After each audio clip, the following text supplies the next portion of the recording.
आपली दुसरी अडचण म्हणजे शरीरावर येणाऱ्या अडचणी. माझं मन चांगलं आहे, पण माझं शरीर साथ देत नाहीये. मला रोग होतोय, मी आजारी पडतोय. काही अभ्यास करायचा विचार केला, वाचायचा, स्मरण करायचं केलं, ते होत नाहीये. म्हणजे कुठेतरी शारीरिक इम्बॅलन्स वगैरे आहे. त्याच्यामुळे बऱ्याच गोष्टी घडत नाहीये. इच्छा खूप आहे मला तिथे स्टेजवर जाऊन बोलायचं आहे, पण गेल्यावर भीती वाटते. कॉन्फिडन्स नाहीये, करेज नाहीये. हे शारीरिक ऊर्जेच्या रिलेटेड ह्या प्रॉब्लेम्स आहेत. म्हणजे आपली ऊर्जा जी शरीरात ऊर्जाचा प्रवाह होतोय ती ठीक नाहीये. ती इम्बॅलन्स आहे कुठेतरी. म्हणून कुठेतरी तो प्रॉब्लेम आपल्याला येतोय. म्हणजे माझ्या मनात विचार येत आहे, मला करायचंय, ते करायचंय, हे घ्यायचंय, पण मी ॲक्शन घेऊ शकत नाहीये.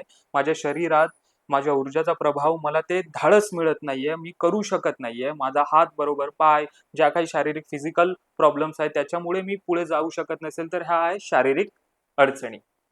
मग आता सगळ्यात बेस आणि खूप महत्वाची अडचण म्हणजे ज्या भोवती फिरते म्हणजे जिथून सगळं सुरुवात होते, ते म्हणजे आपलं मन.